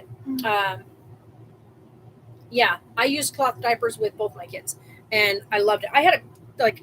We had a cleaning service. Like I had a diaper service that did, with Taylor, I had a diaper service. With Sarah, I did not. I just washed them at the end of the day and threw them up on the clothesline. So each night I would take and wash, I think it was like 10 or 12, depending on how her day went. She had about 10 or 12 diapers that were dirty. I would take them every single night, wash them, and hang them up to dry on the clothesline. And that was it. The next morning I'd have those ones ready to go. Like they would be hanging up to get sun exposure. And I'd already have, I think my aunt had provided me all together with like 60 cloth diapers of the Gerber cloth diapers. And then I just used those. I did probably about 10 to 12 diapers a day. Now, when I went out, like when we left the house to go do stuff and I knew we were going to be gone a couple of hours, I would change her into a disposable before we left the house. And I would carry like 5 disposable diapers in my diaper bag. That was it. So I always had a pack of baby wipes and several disposable diapers in the bag. And that's how we went and did stuff. So we always did have disposable diapers on hand. But when we were at home, it was cloth diapers. If we were going to go travel somewhere, like say to a hotel and we were going to be there a couple days, cloth diapers. Because I could always wash them like at the hotel and stuff. Like we could book at the hotel and I could wash them and make sure that they were cleaned up for her to use. So if we were going to be somewhere for an extended time, we would cloth still. But when we were going to be out like grocery shopping or going to go get like clothes and stuff like that, if it was a day out on the town, we would use disposables. I know you're feeling like absolute garbage. I was going to unroll the canopy today. We were like, oh, yay, we can unroll the canopy today. It's nice outside. The handle is broken on the canopy reel. So if I try to roll that, I'm afraid I'm going to snap it off of there and I'll have no way to bring the canopy back in. And our RV will become a blowing sail if the wind picks up. So I'm really irked. I need to figure out how to get that off and put a new handle on. And I have a feeling that broke like that because the new canopy is much bigger than the original canopy. The original canopy used to only cover from this side of the door to here. So you only had this area covered. It did not cover the extended length of the RV. The new canopy covers from the very front of the RV all the way to the very back end. So the whole passenger side of the RV is completely canopied when you open the canopy up. So I'm like, nice. So we were going to open it today and get the stabilizer out of the side over there. However, can't get to it. So that's a thing.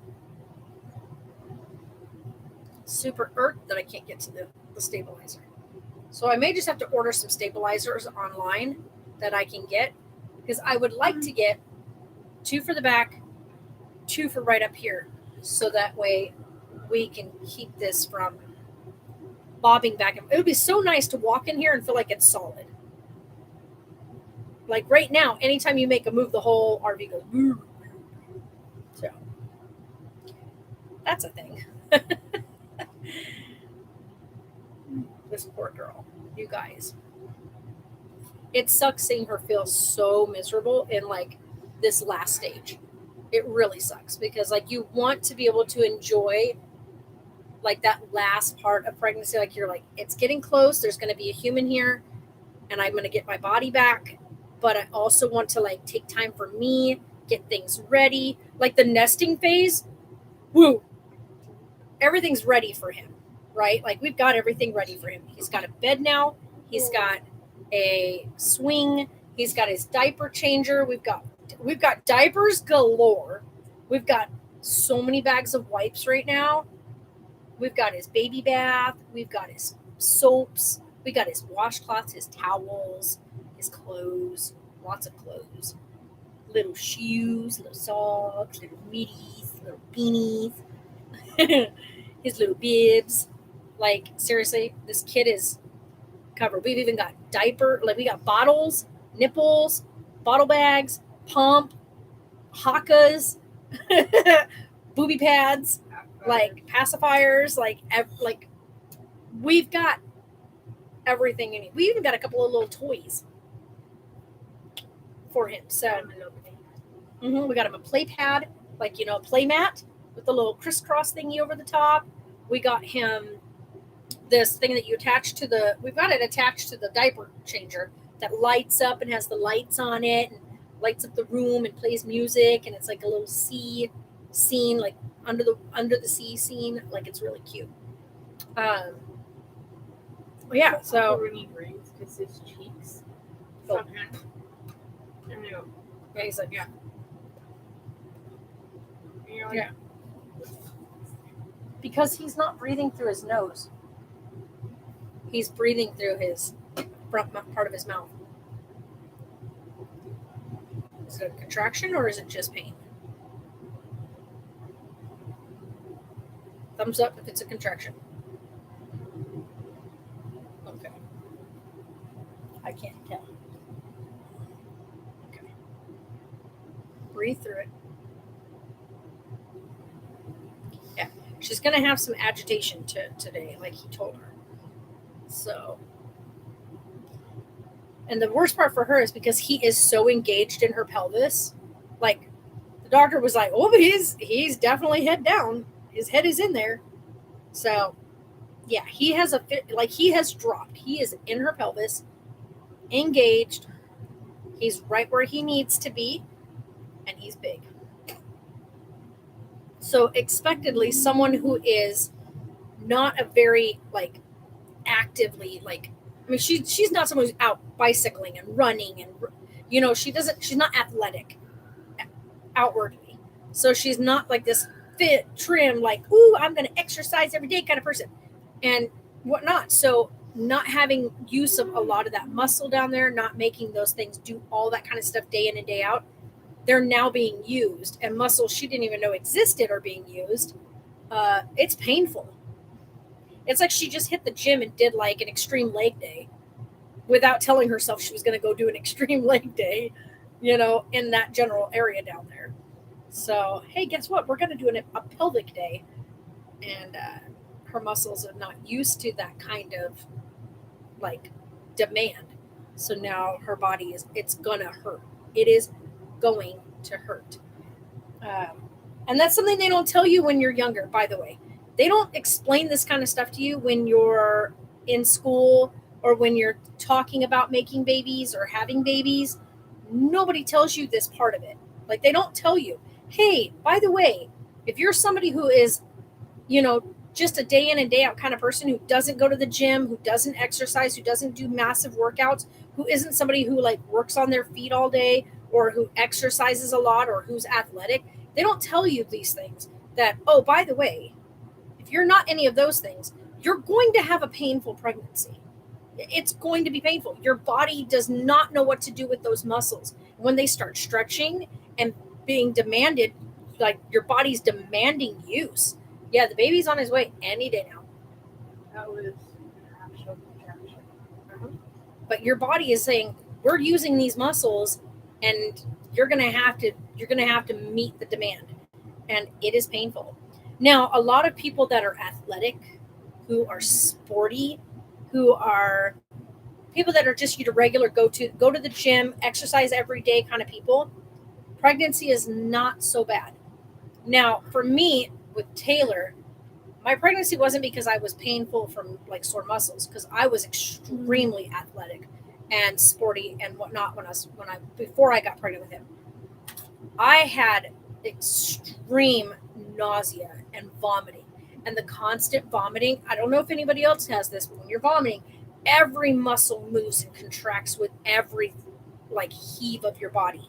And when I wasn't throwing up, I was dry heaving. So it was like this constant, like I was constantly asking my abdominal muscles to crunch and to do a crunch and to do a crunch and to do a crunch. And it was constant with him. Every single day I vomited, whether it be from a smell, from just a certain movement, from taking a sip of water. I would go into these massive dry heaving moments. It was excruciating. So my pain wasn't necessarily from muscles being demanded. It was from overuse of my muscles. And then when I got to the point where, of course, like I said, I'm tiny. I'm 5 foot. And you got Taylor, who was just shy, 2 inches shy of being 2 feet long at birth. I had this big baby in my pelvis, and I felt like my pelvis was being just separated. Like someone was taking both sides of my bone and just going, by the way, this should be over here and this should be over here. My hips were really loose. So when I would walk, I felt like I was like one of those little marionette dolls. I was like, my bones were like they were rubbing together. It was excruciating. And I was very big with him.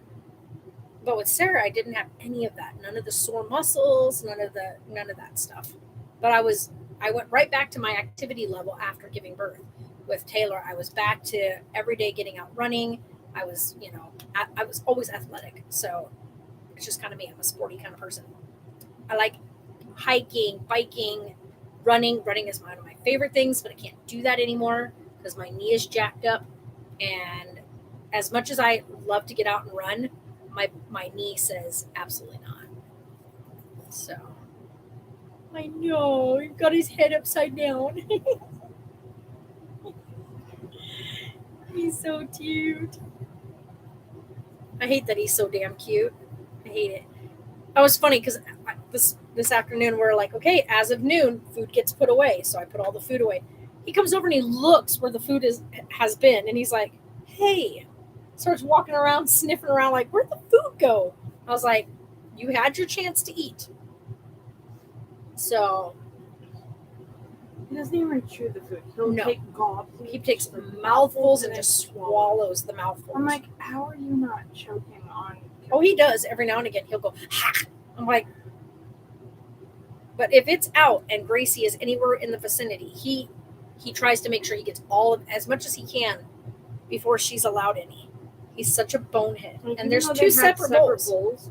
Like she was in the cage and he was out here, but he was. Mm-hmm. It's like, and she ate a good chunk of food this morning. So. Well, she also had wings that she begged for last night, she didn't want those. She's like, it finally clicked. So anyway, I'm gonna get off here, guys, because I'm gonna go eat food. You guys are awesome and fantastic, and if you don't hear from us for a while, it's because we've got things going on. But if things are quiet and whatnot, oh wow, yeah, dislocations suck. But yeah, otherwise we might throw in a live stream when I'm at work this week, depending on how Sarah's feeling. But yeah, we'll talk to you guys later. Bye. his hair is everywhere. Mm-hmm.